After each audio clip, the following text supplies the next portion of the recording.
Tu rêves d'attirer les bons clients à toi, développer la visibilité de ton business et surtout récupérer du temps et la liberté de réaliser tes rêves? Bienvenue sur Bien dans mon business, le podcast qui t'accompagne à créer une entreprise qui travaille pour toi et non l'inverse, avec confiance, sérénité et liberté. Je suis Pauline Philibert-Digem, entrepreneur multipassionnée et fondatrice de Dare to Dream, et chaque semaine, je te partage seule ou avec d'autres entrepreneurs des conseils, stratégies et retours d'expérience pour développer sereinement ton activité et attirer les bons clients à toi. Dare to Dream, c'est aussi une communauté d'une dizaine de milliers de personnes aujourd'hui à travers nos contenus sur les réseaux sociaux, la newsletter et le podcast, ainsi que des programmes en ligne et formations pour développer ton entreprise en ligne et vivre ta vie comme tu l'entends. Que tu aies envie de voyager à travers le monde, te poser au bord d'une piscine avec du champagne ou simplement voir grandir tes enfants, prendre du temps pour toi. À toi de définir ta vision du succès et quelle qu'elle soit, c'est possible. Tu peux réaliser tous tes rêves. À toi de vivre ta vie et d'oser monter la première marche. Je t'invite à t'installer confortablement et c'est parti pour l'épisode du jour. Bonjour tout le monde, j'espère que vous allez bien. Contente de vous retrouver sur ce podcast. Pour la petite histoire, c'est le premier épisode que j'enregistre en France depuis un long moment, donc ça fait du bien. Voilà, comme ça je vous fais toujours voyager avec moi, vous êtes au courant d'où je suis à chaque fois en écoutant ce podcast.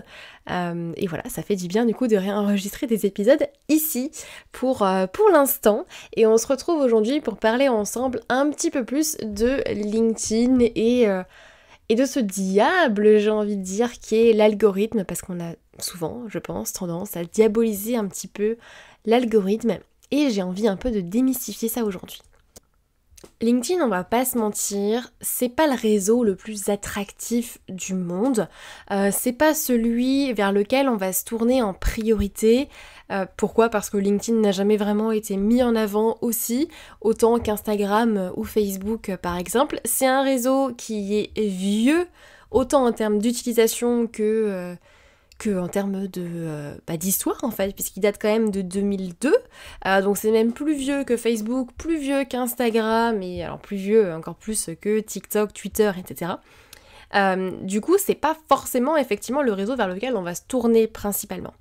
Et pourtant, son utilisation en tout cas, et le nombre d'utilisateurs, la manière dont on utilise la plateforme est encore assez nouvelle, assez jeune. Et on connaît un espèce de boom d'utilisation avec LinkedIn aujourd'hui, comme on a connu un petit peu avec Facebook début des années 2010.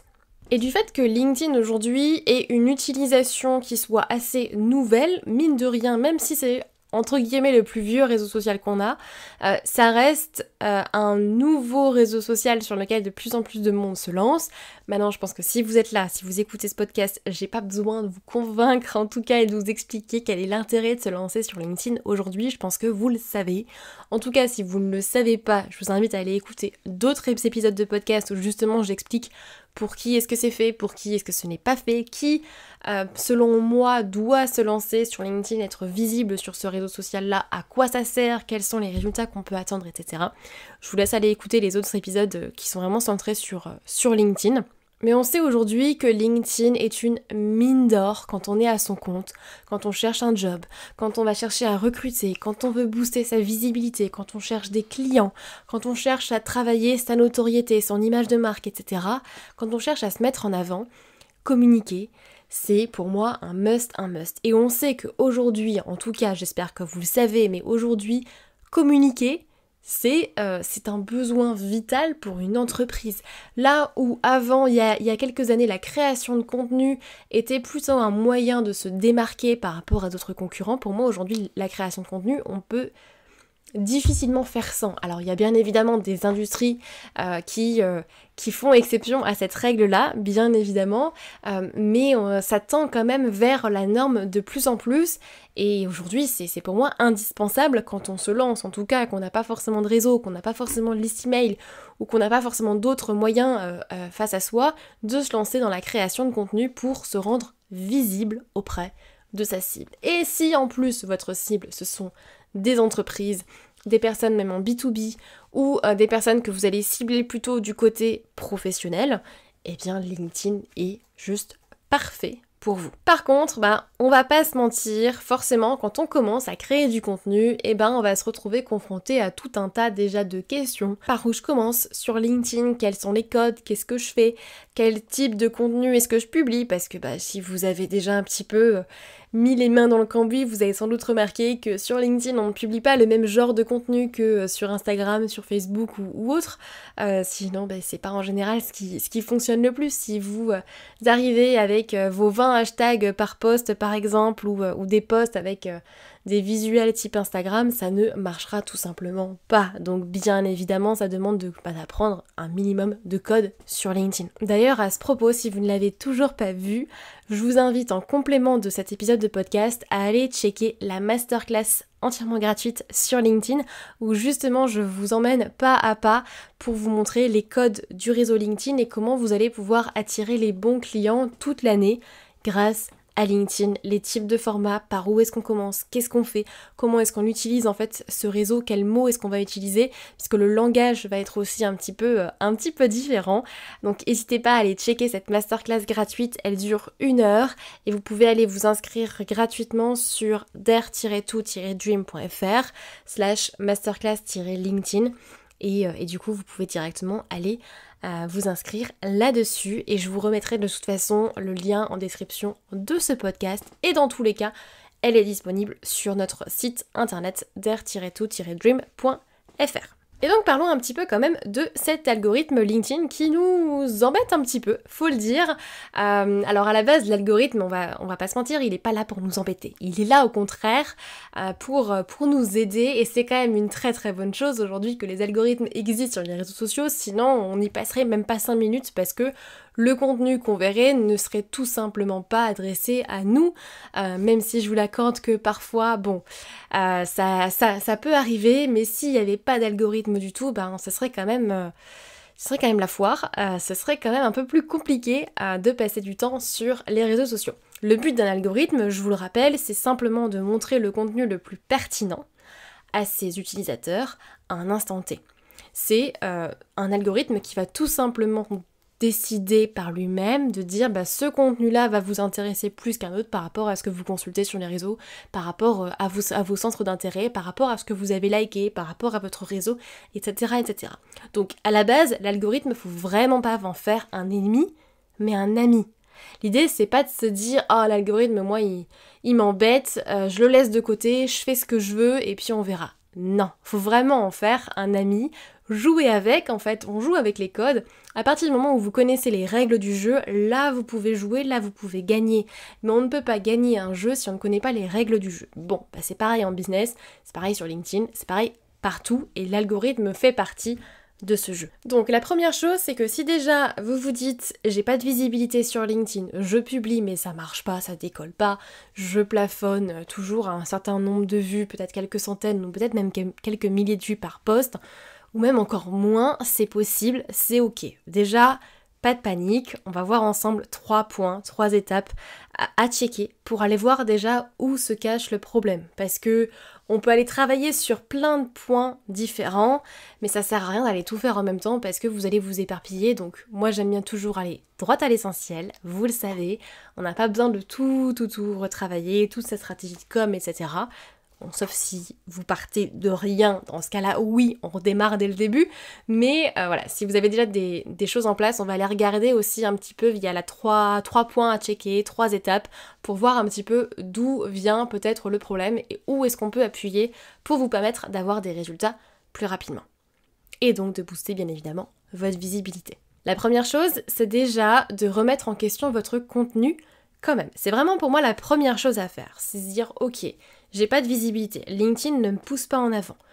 Ok, c'est pas grave, on va aller regarder, on va aller rechecker les points principaux. C'est déjà remettre en question votre contenu, vous demander de manière très très honnête, si vous vous mettez dans la peau de votre client idéal, de votre cible, en partant bien évidemment du principe que vous l'avez défini, est-ce que votre contenu est intéressant pour votre cible ou pas ?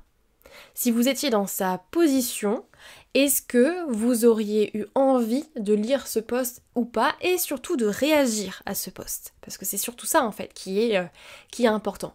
Ou est-ce que votre post c'est juste un partage d'actualité, un contenu mais qui encore une fois, l'idée c'est d'être honnête avec soi-même, mais qui n'a peut-être pas forcément énormément de valeur à l'intérieur pour votre cible. Quand je parle de valeur, c'est toujours aux yeux de votre cible, pas à vos yeux, pas aux yeux du voisin ou de votre concurrent ou de je ne sais quoi, aux yeux de votre cible directement. Et c'est vous demander aussi, est-ce que ma cible a vraiment envie de lire mon contenu ou pas? Parce que si votre cible n'a tout simplement pas envie de lire ce contenu avec ce sujet-là et que ça l'intéresse pas, que votre actualité en tout cas ne lui intéresse pas à moins qu'elle vous connaisse déjà, bah forcément votre post ne va pas être poussé par LinkedIn puisqu'il ne va pas avoir de réaction, il ne va pas avoir de commentaires. Ensuite, une fois qu'on a balayé un petit peu le sujet, donc on est toujours dans la première phase d'analyse, on va aller se demander, ok, mais est-ce que le post il est lisible? Est-ce que le texte en fait il est compréhensible, il est lisible? Est-ce que le texte il est aéré? Juste au niveau de la forme déjà, pas forcément au niveau du contenu. Mais est-ce que c'est facile à lire? Est-ce que la phrase d'accroche elle est percutante? Est-ce que ça donne envie d'aller commenter? Ou pas? Est-ce que le format aussi est adapté? Parce que je vois beaucoup de formats copier-coller en fait de Instagram avec les codes de Instagram type comme je disais 20 hashtags ou les carousels au format Instagram aussi, les vidéos au format Instagram, tout ça avec les réels. Alors les réels c'est encore pire je trouve sur LinkedIn, c'est pas du tout adapté à LinkedIn donc ça ne sert à rien de les publier sur LinkedIn encore une fois, faut les adapter ces vidéos-là. Mais voilà, il y a des choses propres à ce réseau-là qu'on a besoin de connaître pour justement aller dompter entre guillemets l'algorithme et puis lui dire bah voilà, je te connais donc je vais te montrer des choses que tu aimes bien pour que ensuite tu me mettes en avant sur la plateforme. Et troisième sous-point à checker, donc on est toujours dans la partie 1 de se remettre en question, c'est aussi aller se demander de façon très honnête, est-ce que mon post en fait s'adresse encore une fois vraiment à ma cible avec les mots de ma cible. J'insiste là-dessus parce que si vous utilisez votre jargon avec vos propres mots à vous ou ce que vous imaginez dans votre tête que votre cible se dit, bah bien évidemment ça ne convertira pas de la même manière que si vous avez fait votre travail de ciblage en amont, votre travail de client idéal, etc. où vous allez rechercher en fait vraiment les expressions de votre cible, les mots qu'elle emploie et qu'on fait un petit peu un travail entre guillemets de vulgarisation en fait de votre expertise, de votre activité. C'est normal, un post a forcément ses limites, ce n'est pas un article, ce n'est pas un endroit où vous allez étaler toute votre science, votre savoir, votre expertise, ce n'est absolument pas possible. Donc on est obligé de vulgariser un petit peu et de s'adresser à des gens qui vont comprendre ce que vous allez dire et de ne pas vous adresser en fait à vos concurrents. Donc de vraiment penser à s'adresser à sa cible en n'utilisant justement pas votre jargon. Et si là en m'écoutant vous vous dites non mais moi c'est bon, j'ai checké tous ces points là, je m'adresse à ma cible, ce sont des posts qu'elle a vraiment envie de lire avec des bons mots, j'utilise pas mon jargon, le texte il est aéré, j'ai des notions en copywriting, c'est bien rédigé mais pour autant je comprends pas. Et bien là on va passer au deuxième point. Et c'est là à cette étape qu'il y a un petit ajustement par rapport à l'algorithme à faire. C'est-à-dire que quand on démarre, quand on se lance sur LinkedIn, tout ce que je vous ai dit avant fait partie effectivement de ce qu'il faut mettre en place. Il faut pouvoir montrer patte blanche à l'algorithme, pouvoir apprendre les codes, pouvoir se conformer en fait à ce qui existe déjà pour que LinkedIn vous mette en avant. C'est normal, quand vous créez du contenu pour un réseau social, sachez bien que vous travaillez entre guillemets pour ce réseau social parce que vous créez du contenu pour ce réseau, vous le faites vivre. Donc à un moment donné, c'est normal d'apprendre comment fonctionne ce réseau pour qu'ensuite ce réseau vous mette en avant. Donc il y a tout un travail effectivement d'apprentissage et de tests bien évidemment à faire au début pour bien connaître les codes. Par contre, arrivé à un moment donné, quand vous connaissez les codes, l'algorithme va aussi se mettre à jour, se modifier. Et en particulier LinkedIn aujourd'hui, comme je vous le disais tout au début, c'est que LinkedIn, même si c'est un réseau social qui est assez vieux, il est assez jeune en termes d'utilisation, dans le sens où il y a de plus en plus de monde qui commence à interagir sur la plateforme, même si à l'échelle du nombre d'inscrits, on reste encore assez peu. J'ai pas les nouveaux chiffres encore de 2023, mais aux dernières nouvelles, on était toujours et encore à 1% de créateurs de contenu par rapport à 22 millions d'utilisateurs en France, c'est quand même très très peu de créateurs de contenu, mais ça augmente. Ce qui veut dire aussi que du côté de LinkedIn, ils sont obligés de mettre à jour leur algorithme régulièrement pour que derrière ça suive. c'est normal, c'est comme si maintenant vous avez une entreprise, que tout d'un coup vous avez une hyper croissance et énormément de clients. Si derrière vous n'avez pas la structure pour délivrer, je peux vous assurer que ça va se casser la tronche. Donc il faut que les deux puissent croître plus ou moins en même temps et en parallèle. C'est aussi pour ça que l'algorithme évolue, que du jour au lendemain par exemple vous allez pouvoir publier un post mais que celui-ci ne va absolument pas marcher parce que l'algorithme change aujourd'hui, il y a un problème chez LinkedIn. Ok, c'est pas grave. C'est pour ça que là, à cette étape-là, si vous êtes là, mon message c'est plutôt lâcher prise et développer d'autres canaux comme la liste email. Mais à un moment donné, il faut savoir faire la part des choses aussi. C'est ok de se remettre en question, mais si votre contenu vous le jugez bon, que votre cible aussi le juge bon, et que c'est pas le cas sur tous vos posts, mais que c'est de temps à autre, il y a certains contenus ok qui marchent moins qu'un autre, c'est ok. À un moment donné, on lâche prise, laissez tomber, et surtout, ne vous concentrez pas uniquement sur le nombre d'impressions. Le nombre d'impressions, c'est seulement le nombre de fois où un post est apparu dans le fil d'actualité d'une personne, pas le nombre de fois où une personne a lu votre post. Et pour moi, c'est un indicateur qui est énormément biaisé et qui n'est pas si important en fait, qui ne va pas montrer la croissance de votre entreprise ou non, c'est juste une statistique qui va venir flatter l'ego à la rigueur. Et donc plutôt que d'aller chercher nécessairement les dizaines de milliers de vues qui, soyons honnêtes, oui c'est sympa, oui ça donne envie, oui forcément on s'imagine qu'on convertit mieux, mais en réalité je peux vous assurer que ce n'est absolument pas le cas.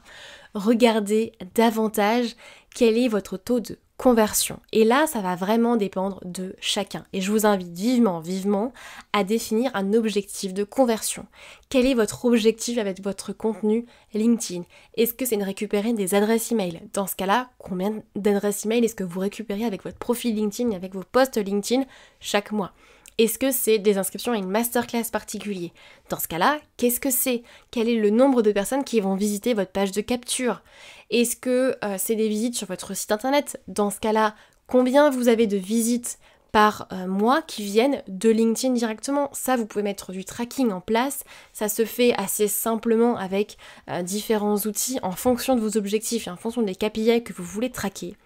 Mais arrivez à un moment donné, vraiment, oubliez les vues et concentrez-vous sur la conversion. D'autres KPI derrière, parce que si un jour, imaginons vous êtes en plein lancement d'une nouvelle offre et en même temps LinkedIn décide de changer quelques petites choses dans son algorithme et dans sa manière de mettre en avant des posts, et je vous parle de ça en toute connaissance de cause parce que ça m'est arrivé plusieurs fois, bah votre post risque de bider totalement, ne va pas du tout être mis en avant par LinkedIn.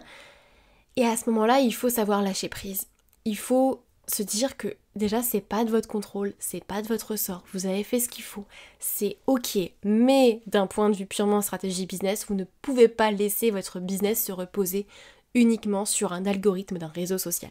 Ce n'est absolument pas possible et je vous encourage vivement à ne pas laisser votre business reposer sur un seul critère, une seule personne, que ce soit l'État, que ce soit un réseau social, que ce soit n'importe quoi, parce que le jour où on coupe les vannes, eh ben vous n'avez plus rien.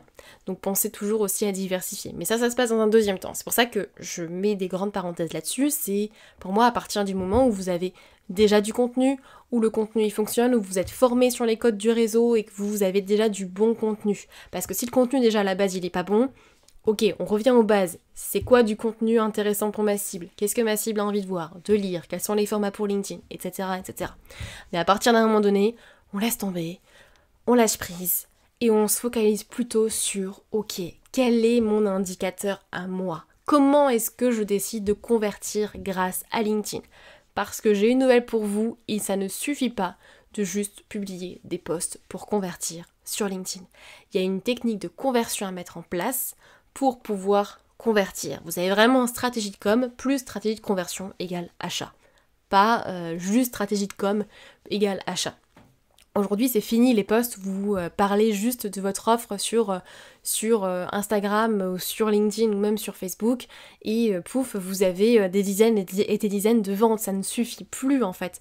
Il y a une étape intermédiaire à mettre au milieu et c'est celle-ci en fait que vous devez pouvoir mesurer à cette étape-là. Le troisième point que je voulais partager avec vous là-dessus, c'est justement par rapport aux statistiques, et ça vaut ça pour tout le monde, plutôt que de regarder justement un simple chiffre et de regarder là ce post là il a pas eu beaucoup de vues, là celui-ci il en a eu beaucoup, celui-là pas beaucoup, et puis les commentaires, et puis les likes, etc.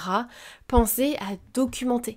Déjà, premièrement, documentez toutes vos statistiques et regardez plutôt que les chiffres et le chiffre en lui-même en fait à un instant T, regardez la progression et la tendance. C'est ça qui va en fait déterminer s'il y a une évolution ou il n'y a pas d'évolution.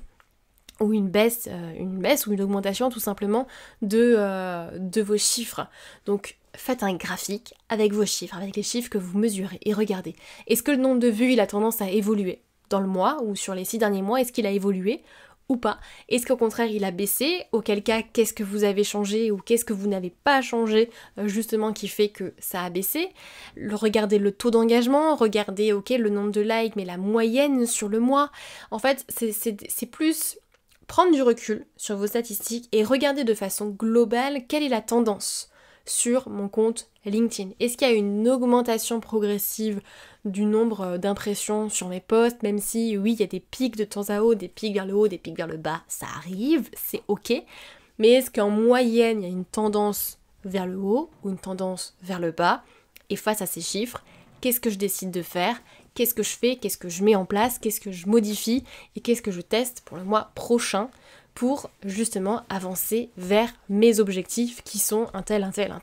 C'est à ça que vous devez arriver pour justement atteindre vos objectifs. Donc si je récapitule, si vous n'avez pas de visibilité sur LinkedIn, ce n'est pas nécessairement que l'algorithme vous déteste, vous boude ou je ne sais quoi.